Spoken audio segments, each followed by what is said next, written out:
And thank you for coming this evening for this talk, this experiential talk, and I'll tell you a little bit about myself in a minute. But just out of interest, I see some familiar faces, just in case there's any discredit, that is me.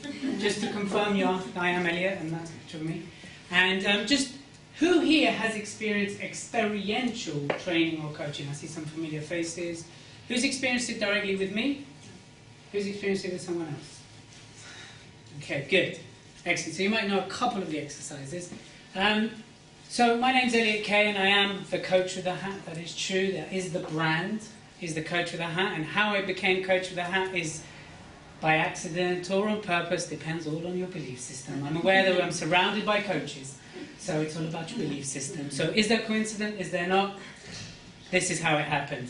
Back in 2008, I entered a competition called Britain's Next Top Coach. Did anyone hear of it here at all? Know of it? No? No hands go up? It's that long ago, 2008. Entered the competition very simply. I wanted to stand out in the video, so I wore a hat. Made it through the competition, made it through to the semi-finals, didn't wear my hat. Suddenly I was getting notifications saying, "Where's your hat?" It's like, oh, wait a minute. There's something here with the hat.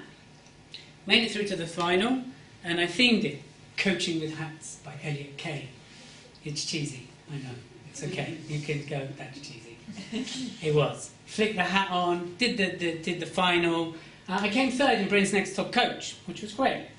Christian Pankhurst won that. Have you heard of Christian? Christian Pankhurst? No? Very much of coming from heart space, very much about being in the moment, being present. I'm going to talk about that a bit later. And then when I started to do talks and show up on the scene, people were very much, "Oh, you're that dude with the hat. You're that guy in the hat. You're the man in the hat." And I used to go, "What's my name?" And they were like, "I don't know."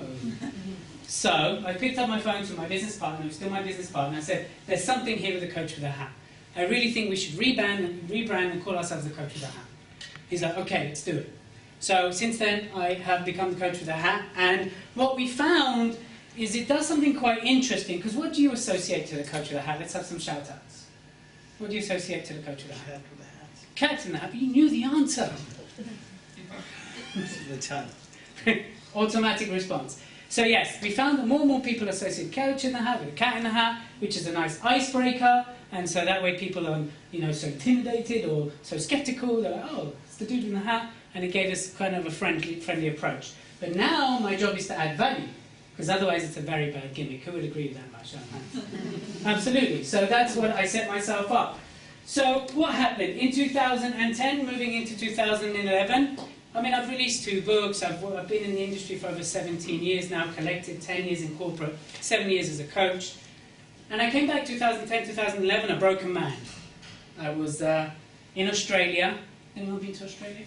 Beautiful country. Unfortunately, I didn't get to experience its beauty because I was too busy being broken-hearted, because I got dumped for a billionaire. True story. And that's pretty devastating. That's okay, Ruth, you can laugh. You can all laugh. It's funny. I look back now and I think, oh my God. So I came back from Australia, broken-hearted, broke, because my business had collapsed, and one of my investments collapsed. So everything I went to Australia to start this new life had collapsed in front of me. Who can relate to that? Not necessarily going to Australia, but that kind of period in their life. And I got back to the UK and I started traditional coaching. Now this isn't about right or wrong, good or bad, it's just what worked for me, and that's what I'm going to share with you. So I started to work traditional coaching, traditional model, stop judging yourself, really work on changing, change this, collapse the judgment, all that stuff traditionally, and I found more and more that it wasn't working for me. It just wasn't. I wasn't resistant, I was very open-minded. Believe you me, I wanted to overcome all the pain I was carrying with me. Being broke, broken-hearted and busted can be quite painful. I was lying in my attic flat in Acton, going, how am I going to pay my rent? Anyone been in that situation? Yeah, I just remember lying there night after night going, how? So believe you me, I wanted the coaching to work, and I wanted to work so much, it like shouted at me from outside the windows. I could hear this voice screaming, but it wasn't. So then I started to delve more and more into experiential training, more and more into this methodology which I'm going to teach you. Now I'm not the creator or the innovator of it, but I do things my own way, which is what I'm going to share with you today. Literally how I do take different experiential. And here's a couple of great quotes which I feel capture experiential training. I hear and I forget, I see and I remember, I do and I understand. Right? I really like that, because I think it really captures the essence of experiential training. Well, traditional coaching is brilliant, and I still utilize it in my own trainings and my own coaching. I just needed something else to really shift me, to really move me from this stuck mindset, this pain mindset, to kind of free me up, to get over the whole thing and really move forwards with my life as a coach. Because by that point I was third in Britain's Next Top Coach. I'd written 2 books. You know, I left the UK to start a new life, and part of me was like, how am I going to come back and coach people when my life is such a mess? Right? How am I going to talk to you and say, this is how you rebuild your life, but mine's a mess? And I just felt there's something terribly unauthentic about that. So I had to shift this if I wanted to carry on being a coach. I could have given up. I was offered 3 jobs. It would have been very easy for me when you got no money and someone says, here's a £60,000 job. It's very tempting. You go, yes, please. But I was like, no. And my dear mum was like, you're so stupid. Right? My mum was like, you're so stupid. I said, you know what? There's a fine line between stupidity and bravery. We'll find out which one I'm on. But at the time, I turned them down. So I'm going to show you some of the approaches. Now, today isn't about me working as a coach or a therapist with you. I do hypnotherapy as well. I work with people very intimately. What's transpired is what I do is behavioral peak performance coaching, which is a whole new concept. But what I do is I look at people's behavior in line with their actions and see where the discrepancies are. So it's a slightly new concept. And that evolved from work doing my hypnotherapy course a couple of weeks ago. I was talking to the main trainer, and he's like, you're really about the behavior. You always look at people's behavior. So I'm like, oh, okay, I didn't realize that. So today I'm going to look at behaviors in enhanced situations. And that's what I want to really do. So are you okay to really listen and really test out a new way of doing things? Is that okay if we do that? But that means you do the work. Are you okay with that? Yeah. So unfortunately, I'm not going to be doing a lot of talking, which is good, because you get to experience it now. You can choose to use it or not. That's up to you. But it worked for me, and I'll tell you each one what it worked for, because it's really, really good. Any questions so far? I'm not going to do Q&A, but any questions so far about anything I've covered? Good. Excellent. You're very quiet. Does Nick tell you to be quiet? It's like, don't talk. Don't talk. Huh? He beats you. Is that all he? Okay, he's not in the room. So you can open up to me. Tell me, what does he say? Oh, video, sorry. Good.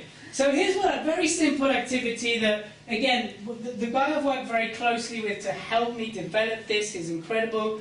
You know, this is about sharing information and collaborative approach. So I'll gladly disclose all the names. It's not about me keeping it to me, because it worked for me. So by all means, the guy that's really pioneered this with me is a guy called Clinton Swain. So write that down. Incredible genius, very eccentric with his training. And he does a course called Play to Win. Right? Check it out.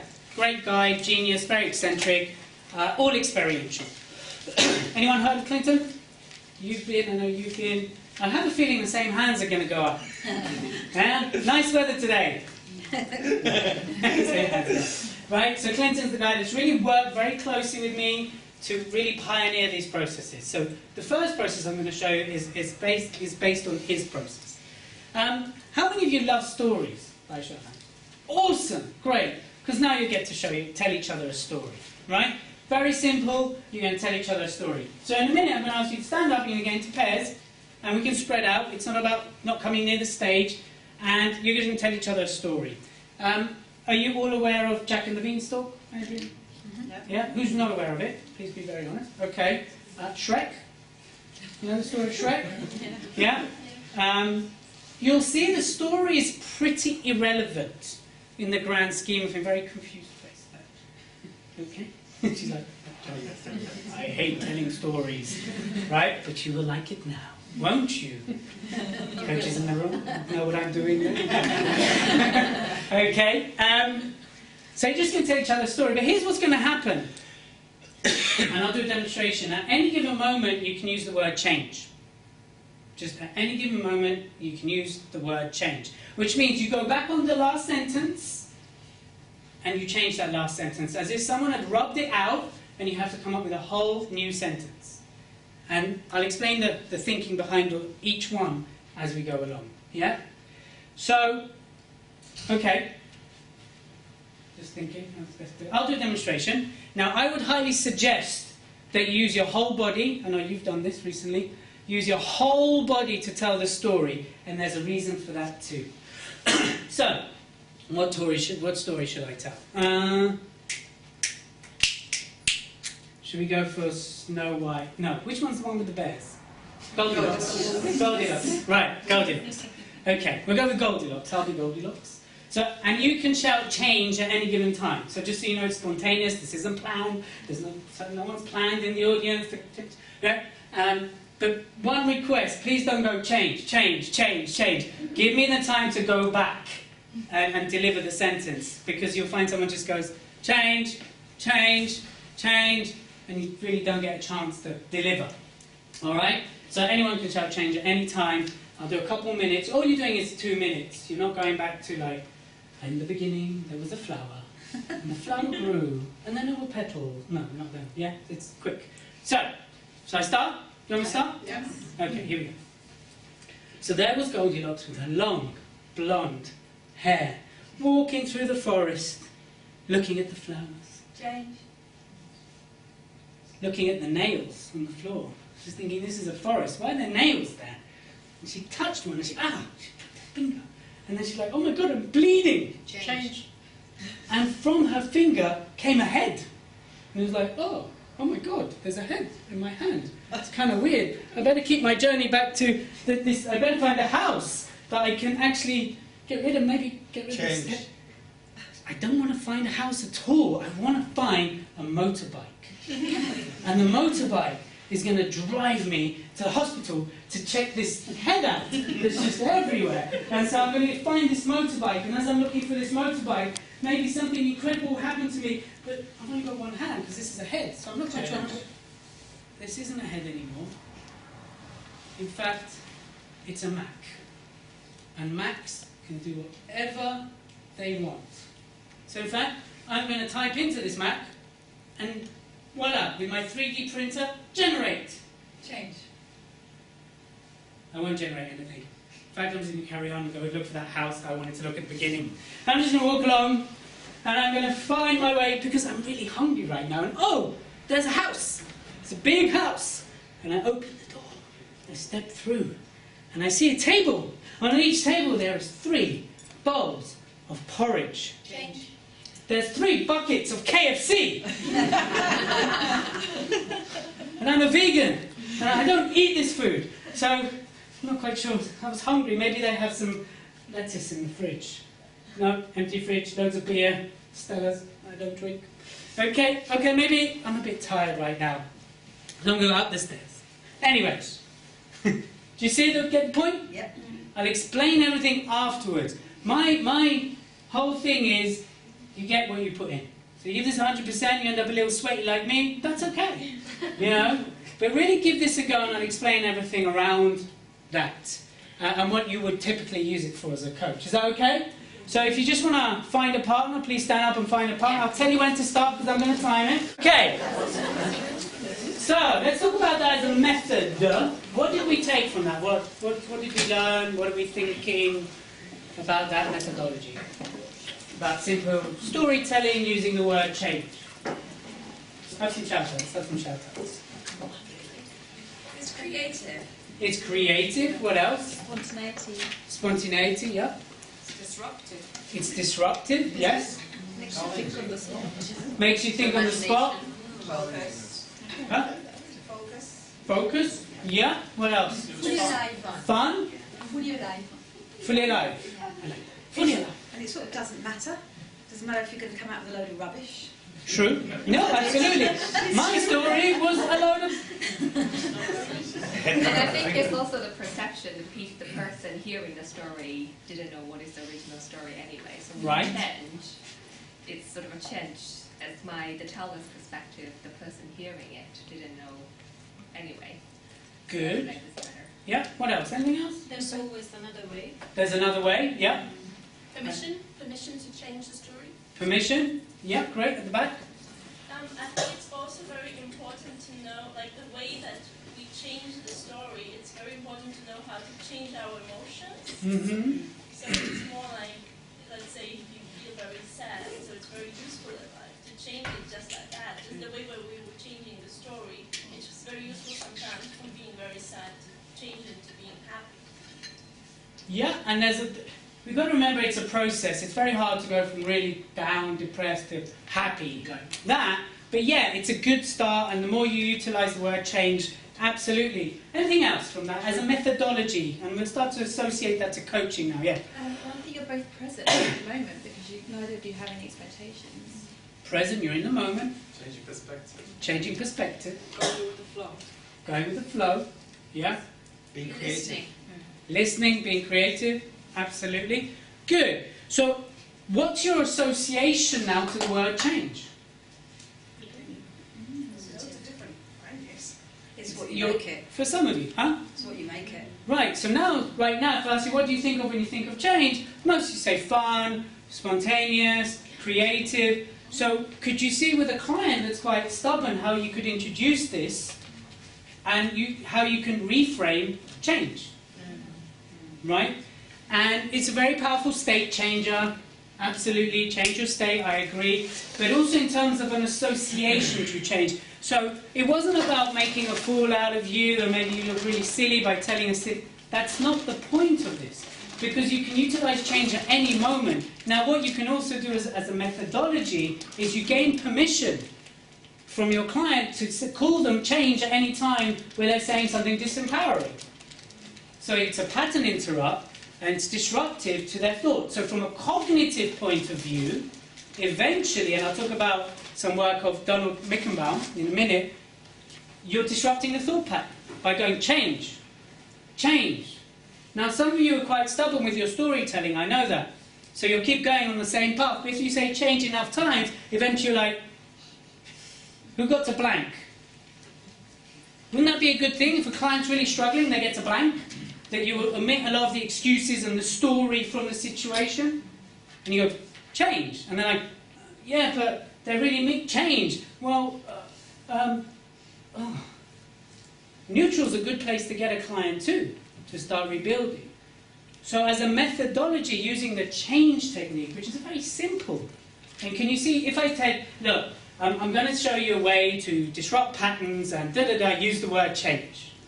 You wouldn't quite have got the same effect as you did going through the experience. Now again, I'm just showing you a different way to do things. I do this kind of work a lot with the change, and I do a lot when we get to the emotional part, the end part of today. I'll show you how you do it in an emotional capacity too. But that's in essence, in the sense, change, because if you look at a lot of Donald Mickenbaum's work, yeah, the stress inoculation training, has anyone heard of that? No? Writing down, Dr. Donald Mickenbaum, stress inoculation training, SIT, aka. He talks about very much about going back to learning and redoing inoculation as in to intercept, to put a vaccine in, to prevent, in a childlike way. So how did we learn when we were kids? Some of us can remember, surely. Parrot fashion? Huh? Parrot fashion. What do you mean by that? Well, things are repeated until you remember them. Yes, good, absolutely. Repeat until they're remembered. So, when a child's learning something, what do? That's right. Mistakes. Make mistakes, yeah. They speak out loud, right? So it's going back to that saying out loud notion. So the first phase is, I'm putting the ball down, I'm stepping back, I'm going to run, and I kick the ball, right? That's how a lot of young people learn. That's how children learn. That's how we learn. We spoke it out loud. So Donald Mickenbaum, who's one of the pioneers of cognitive behavior therapy, very much talks about going back to that state for therapeutic reasons. So you work with the client and the coachee or whatever in a way that they voice it, to tell me what's going on right now. So you look at their behavior, you look at their thoughts, you look at their emotions, you look at the results, you're looking wholesomely at everything, and you get them to speak, okay, what's that thought right now? What is that? Yeah? And then you look at, okay, the physiology and everything around that. So it's not just the thought. Okay, then you reframe it, you change, and then you start to give yourself different talk, but you fade it. So instead of going la la la la la all the time, which is what they do in New York, and apparently a lot of his his whole training is inspired from people in New York. We're like, yo, I'm going to walk down the street, and I'm going to go this way, I'm going to go that way, and hey, give me a donut, and I'm in a terrible mood right now, you know? And apparently that's what inspired him, is the self-talk of New Yorkers. He talks about this in interviews, that you watch people in New York and they're all doing this. It's fascinating. Watch an interview with him. So he talk, and then you fade it away. So I'm going to change the way I think, talk, feel, and he fades it. And then you take it into inner talk, and then it becomes automatic. So he talks a lot about that in the stress inoculation training. So if we look at that from a change perspective, what we just did, yes, he told a story which, you know, Goldilocks or Jack and Beanstalk or Shrek, whatever you chose, but you vocalized it, yeah, you change the thought, the behavior around it. So eventually, if there's a climb, you look to fade it into it becomes automatic, empowering behavior. And then anytime the word change comes up, you associate it to something empowering and positive versus, I can't change, which people are stuck in that cognitive behavioral loop. And they convince themselves in their self-talk that they can't change. Can you see how it works? Yeah? So for me, it was a lot of changing my story. Change. I'm bunker. Change. And I had someone do this with me, and I wanted to choke them at the end. But eventually, it really interrupted my whole thoughts and my whole behavior, my whole being. Okay, yes, let's not deny the facts. I do something called the fact or story, which is something else, where you sit there with a client and you go, fact or story. Fact or story. And unless it's factual, you keep going, fact or story. Yeah, stripping away. So I had someone sit there and do this with change. Change. Change. Okay, I'm ready to change. Right? And I was, and that's when it started to collapse for me. And then my association to change, meaning I had to step up and really be an example of my work. I'm happy to say now, by the way, that 2 years down the line, a little bit more, that I'm engaged to the most beautiful woman in the world.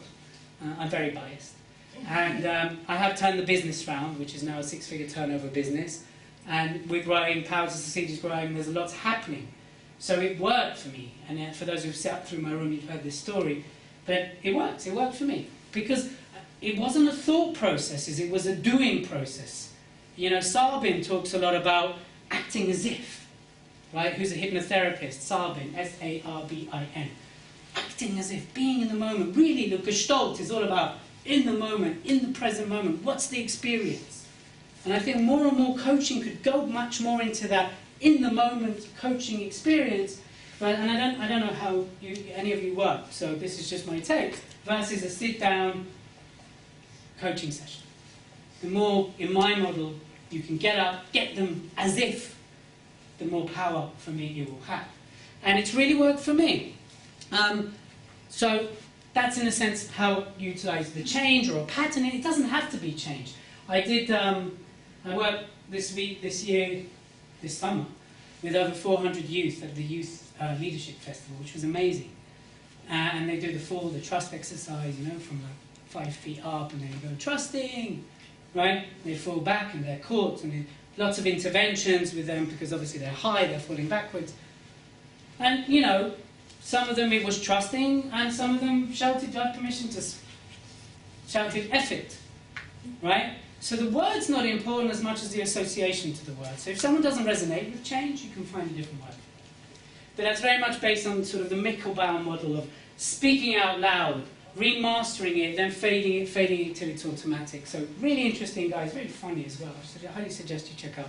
But he's one of the pioneers of cognitive behavioral therapy. And you'll start to see as well where a lot of NLP derives from. A lot of NLP derives from these modalities. And NLP is a great tool, but there's stuff that comes before NLP which is really interesting.